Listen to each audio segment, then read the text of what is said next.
Yo, yeah, viewers, Louis Bell, Mahalabi, yeah. Now I know the children of my.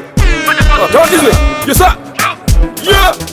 Ndabosa mautenera isebe kutangira ndashaiwa Kendu zino ini wandiwomera Pamatameno gara itirerera Ndabosa mautenera isebe kutangira ndashaiwa Kendu zino ini wandiwomera Pamatameno gara itirerera Namisozi yacho Noza mainga bakashika bakuti baba mwana ukaramba wiriro Vamu bedroom handi kupe Shima mwana Zikati makwembeza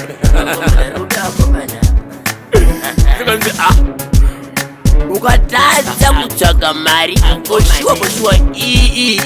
inoitengesa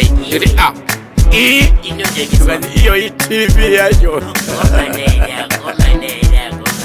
vakomana ngatishandei mhuri haifane kuramba iri yakasiwa kuti nhasi January disease chete pamwe chese shingirira samawopo ndambozama utenderera isebe kutangira ndashaiwa Kenyu zvino ini wandiomera pamatameno gara itirerera ndambozama utenderera isebe kutangira ndashaiwa Kenyu zvino ini wandiomera pamatameno gara itirerera dzimwe nguva ndomborota ndine sutu nemota ndopepuka ini ndakapfeka patapata isodzi pamatama iyo yoti nyakata vari kumusha vari kukanda akata chavanoshuva inzara nenyota kushanda ndoshanda zvekubuda dikita asi mari andobata ndione chanoita mwari pindirai life yakadai ndambozama utenderera isebe kutangira ndashaiwa Kenyu zvino ini wandiomera pamatameno gara itirerera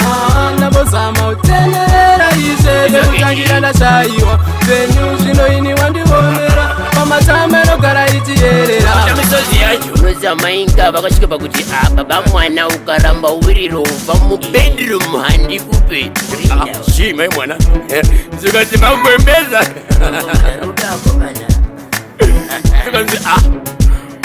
ukatadza kutsvaga mari koshiwa inoitengesa iyo iTV yacho vakomana ngatishandei mhuri haifane kuramba iri yakasiwa kuti nhasi January disease chete pamwe chese shingirira samawopo ndambozama utenderera isebe kutangira ndashaiwa Kenyu zvino ini wandiomera pamatameno gara itirerera ndambozama utenderera isebe kutangira ndashaiwa Kenyu zvino ini wandiomera pamatameno gara itirerera Yo, Lucas Green, Urigwe, Mbare, yes sir. Yo.